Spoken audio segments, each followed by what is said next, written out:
तो गाइस कैसे हैं आप सब लोग। द एस्केपर के एपिसोड 29 के साथ हाजिर हो। तो लास्ट एपिसोड के एंड पे हमने देखा था कि हमारा जुंशी अपने हाथ को सामने की तरफ करते हुए पियरलेस फिंगर टेक्निक को यूज करता है, लेकिन उस बेचारे की पियरलेस फिंगर टेक्निक बहुत ज्यादा कमजोर होती है और उस बेचारे की टेक्निक तो मॉन्स्टर्स तक पहुंच भी नहीं पाती। हमारा जुंशी फिर से भागना शुरू कर देता है और कहता है कि ये हो क्या रहा है, मेरी पियरलेस फिंगर टेक्निक भी यहाँ पर काम नहीं कर रही, मेरा स्किल इतना ज्यादा वीक कैसे हो सकता है। साथ ही वो भागते हुए कहता है कि मेरे पास जो गोल्डन बुक है मैं उस गोल्डन बुक को यूज कर सकता हूँ और फिर इस पियरलेस फिंगर टेक्निक को एनालाइज कर सकता हूँ। तो वो कहता है गोल्डन बुक चलो जल्दी से पियरलेस फिंगर टेक्निक को एनालाइज करो और उसके बाद मुझे बताओ कि मेरी टेक्निक इतनी स्ट्रॉन्ग क्यों नहीं है। और वहीं पर वो अपनी आंखें बंद करता है, साथ ही उसे दिखाई देता है सिस्टर ज़ूजैन दिखाई देती है कि सिस्टर ज़ूजैन ने इस वाली टेक्निक को कैसे यूज किया था, उसके स्पेशल पोस्टर उसे दिखाई देते हैं। तो वो जुंशी कहता है अब मुझे समझ आ गई कि इसको कैसे यूज करना है। तुम्हारा जुंशी कहता है मुझे समझ आ गई, अब देखो जरा मैं इन मॉन्स्टर्स का क्या करता हूँ। मॉन्स्टर्स भी सारे अपने अपने डंडे लेकर उसके करीब पहुंच जाते हैं और अपने डंडू के साथ उसके ऊपर अटैक कर रहे होते हैं, जबकि हमारा जुंशी वहीं पर उन सभी के बीच से निकलता है, अपनी पावर्स को रिलीज करता है और कहता है कि पियरलेस फिंगर टेक्निक। वो पियरलेस फिंगर टेक्निक को रिलीज करता है तो उसमें से जो बर्स्ट निकलती है उस बर्स्ट के साथ सभी के सभी बूथ जो होते हैं वहीं पर डिस्ट्रॉय हो जाते हैं, सभी मॉन्स्टर्स मर जाते हैं। जुंशी कहता है कि सिस्टर ज़ूजैन तुम्हारा बहुत बहुत शुक्रिया, तुम्हारी पियरलेस फिंगर टेक्निक मेरे काफी काम आई है। जबकि पैट्रियार्च और उसके साथ साथ बीजुन दोनों देखकर काफी ज्यादा हैरान हो रहे होते हैं और कहते हैं इस लड़के के पास जो मार्शल आर्ट स्किल है ये तो बहुत ज्यादा एक्स्ट्रा ऑर्डिनरी है। तो अब हमारे जुंशी ने वहां पर मॉन्स्टर्स को डिस्ट्रॉय कर दिया और वो आगे की तरफ बढ़ता है। तो क्योंकि अभी ये सेकंड लेवल ही चल रहा है तो सेकंड लेवल पूरे के ऊपर जो मॉन्स्टर्स है तो आगे और बहुत सारे मॉन्स्टर्स निकल आते हैं। तो हमारा जुंशी कहता है तो यहाँ पर और भी बहुत सारे मॉन्स्टर्स है, लगता है कि सभी को भी इसी तरह ही मारना होगा। तो हमारा जुंशी यहाँ पर इस बात को समझ जाता है कि यहाँ पर सेकंड लेवल के ऊपर उसका क्या टेस्ट किया जा रहा है। तो उसे पता चल जाता है कि यहाँ पर उसकी कॉम्बैट एबिलिटी को बढ़ाने के बारे में काम किया जा रहा है। तो वो कहता है यहाँ पर इन सभी मॉन्स्टर्स को मारकर मैं ट्रेनिंग कर सकता हूँ। तो जुंशी वहाँ पर पियरलेस फिंगर टेक्निक को बेहतर करने के लिए बार बार उनके ऊपर अटैक करता है और साथ ही अपने मार्शल आर्ट स्किल्स को बेहतर बना रहा होता है। ऊपर अटैक करते हुए आगे की तरफ गुजरता जाता है, उन सभी को यहाँ पर पंचेस मारा होता है, किक्स मारा होता है। खड़े पैट्रियार्च और बीजुन दोनों ही यहाँ पर काफी ज्यादा खुश हो रहे हैं। पैट्रियार्च कहते हैं इस लड़के को समझ आ गई है कि इसे क्या करना है, ये अपनी फाइटिंग स्किल्स को यहाँ पर बेहतर बना रहा है, अपने आप को ट्रेन कर रहा है। मास्टर बीजुन कहते हैं लेकिन मास्टर क्या वाकई में ये लड़का वाकई में एक जीनियस है। तो जुंशी वहां पर आगे की तरफ बढ़ता जा रहा था, जुंशी आगे की तरफ बढ़ता जा रहा होता है मॉन्स्टर्स को मारते हुए। काफी सारे मॉन्स्टर्स को मारकर वो काफी ज्यादा करीब पहुंच जाता है। तो बाहर खड़ा मोटू कह रहा होता है कि ब्रदर तुम सेकंड लेवल के एंड तक पहुंच चुके हो, तुम बहुत ही जल्दी थर्ड लेवल में पहुंच जाओगे। जुंशी वहीं पर आखिरी वाले मॉन्स्टर्स को मारता है। आखिरी वाले मॉन्स्टर्स को मारने के बाद वो जंप करते हुए दूसरी साइड के पहुंचता है और कहता है लो मैंने सेकंड लेवल को पार कर लिया। लेवल को पार करने के बाद फायर का सीन दिखाते हैं कि मोटू बहुत ज्यादा खुश होता है, जबकि जिंगजी वहां पर खड़ी खड़ी शर्मा रही होती है और कहती है कि जुंशी ने कर लिया, जुंशी ने कर लिया। लेकिन मुझे समझ नहीं आ रही कि मेरा हार्ट यहाँ पर इतनी तेजी के साथ बीट क्यों कर रहा है। आयन मेरे दिल को क्या हो गया है कि इस लड़की को देखकर इतनी तेजी के साथ बीट कर रहा है। इन पर पैट्रियार्च जो होते हैं वो काफी ज्यादा खुश हो रहे होते हैं और साथ ही पैट्रियार्च बीजुन से कहते हैं बीजुन मुझे ये बताओ क्यों ना हम लोग इस लड़के को तीसरे टेस्ट के लिए भेज दें, लोग इस लड़के को ट्राई करके देख सकते हैं। बीजुन चिल्लाकर कहता है नहीं माय लॉर्ड ऐसा बिल्कुल भी नहीं हो सकता, इस लड़के ने सेकंड लेवल को पास कर लिया, इसलिए आपको अब इसे यहाँ से बाहर निकालना होगा। तीसरा लेवल तो बहुत ज्यादा पावरफुल है जहाँ पर इसकी सोल भी जल जाएगी, इसलिए तीसरे लेवल में इस लड़के को नहीं भेजा जाएगा। पैट्रियार्च उसे कहते हैं नहीं मुझे लगता है कि इस लड़के को वहाँ पर भेजना चाहिए। बीजुन उसे कहते हैं माय लॉर्ड नहीं ऐसा नहीं हो सकता, ये लड़का एक जीनियस है, हम लोग एक जीनियस लड़की को खो देंगे, प्लीज इसे सेकंड लेवल से बाहर बुला ले, आपके पास पावर्स है, आप इसको वहाँ से बाहर निकाल सकते हैं। पैट्रियार्च उसे कहते हैं हम इसे बाहर निकाल सकते हैं, लेकिन हम लोग इस लड़के को तीसरे लेवल में टेस्ट कर सकते हैं जहाँ पर इसके जख्मों का इस सबसे कोई भी ताल्लुक नहीं है, क्योंकि इसके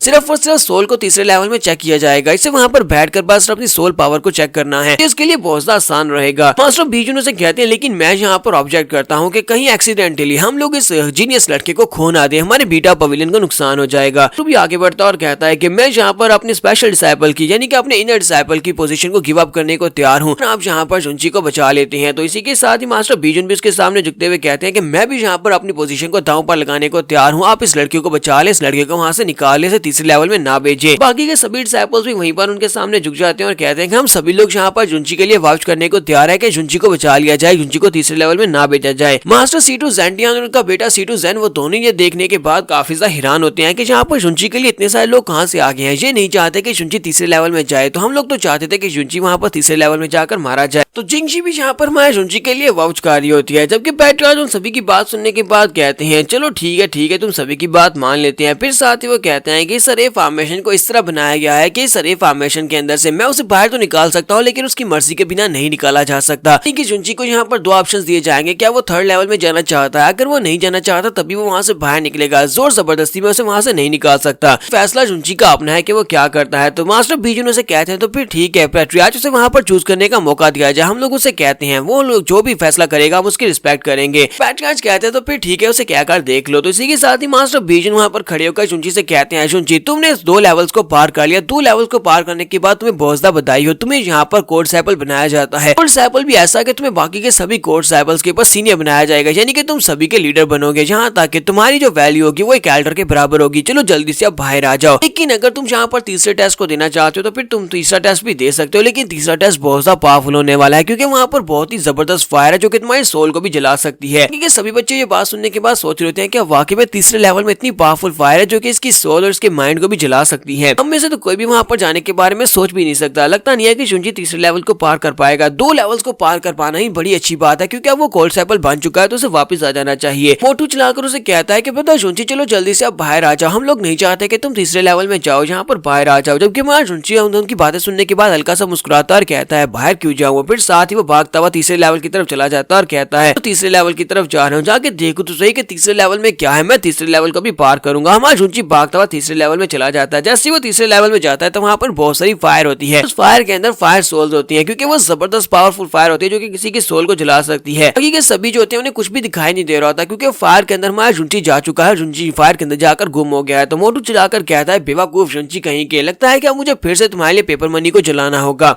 तो इस बात से जिंगशी भी काफी ज्यादा घबरा जाती है, जबकि बाकी के सभी लोग भी वहां पर सोच रहे होते हैं इस लड़की ने क्या कर दिया, इसने बेवकूफी कर दी। जबकि मास्टर C2 ज़ेंडियन इस बात से बहुत ज्यादा खुश होते हैं और पैट्रियार्च सोच रहे होते हैं कि ये लड़का यहाँ पर सर्वाइव कर जाता है तो फिर तो हमारे बीटा पवेलियन को एक बहुत ही बड़ा जीनियस मिलेगा, लेकिन अगर सर्वाइव नहीं कर पाता तो हमारा काफी बड़ा नुकसान होगा। हमारा शुंची अंदर जाने के बाद अपनी रेन ड्रॉप इमेज से कहता है चलो जल्दी से बाहर निकलो और मुझे प्रोटेक्ट करो, क्योंकि रेन ड्रॉप इमेज जो है वो उसे प्रोटेक्ट करती है और फायर से हीलिंग देती है और साथ ही आसपास की एनर्जी को एब्जॉर्ब करने में मदद देती है। तो हमारा शुंची कहता है जो तो बहुत अच्छी बात है, मुझे नहीं लगा था कि यहाँ पर फायर होगी, और फायर को तो मैं पहले से एब्जॉर्ब कर सकता हूँ। फायर को एब्जॉर्ब करके मैं उसे अपनी एनर्जी में कन्वर्ट कर सकता हूँ और उसे एब्जॉर्ब करके अपने आप को स्ट्रॉन्ग बना सकता हूँ। तुम्हारा शुंची वहीं पर बड़ी आराम से चलता हुआ आगे की तरफ बढ़ता है अपनी रेन ड्रॉप इमेज के प्रोटेक्शन में। आसपास से ग्रेट एब्जॉर्प्शन टेक्निक को यूज करते हुए सारी की सारी फायर को एब्जॉर्ब कर रहा था, क्योंकि वो फायर जो होती है वो एनर्जी से क्रिएट हुई होती है। देखने के बाद बाकी के सभी लड़के कहते हैं हमें तो बताया गया था कि तीसरा लेवल बहुत ज्यादा पावरफुल है, तीसरा लेवल बहुत ज्यादा स्केरियस्ट है, लेकिन इसे देखकर लगता नहीं है कि ये लड़का वहाँ पर डरा हुआ है जहाँ पर तीसरा लेवल इतना खतरनाक है। तो वहाँ पर बड़ी आराम से बैठे जैसे कि वो किसी सोना में बैठा हो। तो हमारा शुंची वहीं पर अपने पास से माइक निकालता है, गाना गाना शुरू कर देता है। तो हमारा शुंची बड़ी आराम से वहाँ पर गाने गा रहा होता है। बाहर वाले सभी लड़के चिल्लाकर कहते हैं ये क्या बकवास हो रही है, तीसरा लेवल कहा जाता है कि बहुत ज्यादा पावरफुल और बहुत ज्यादा खतरनाक है, लेकिन इस लड़के ने यहाँ पर तो गाना गाना शुरू कर दिया जैसे कि ये वाकई में यहाँ पर तीसरे लेवल को एंजॉय कर रहा हो। जबकि पैट्रियार्च आगे बढ़ते हैं और मास्टर बीजून से कहते हैं चलो जल्दी से इस लड़की को खींचकर वहाँ से बाहर निकालो, ये लड़का तो बाकी सभी के ऊपर बहुत ही बुरा असर डाल रहा है।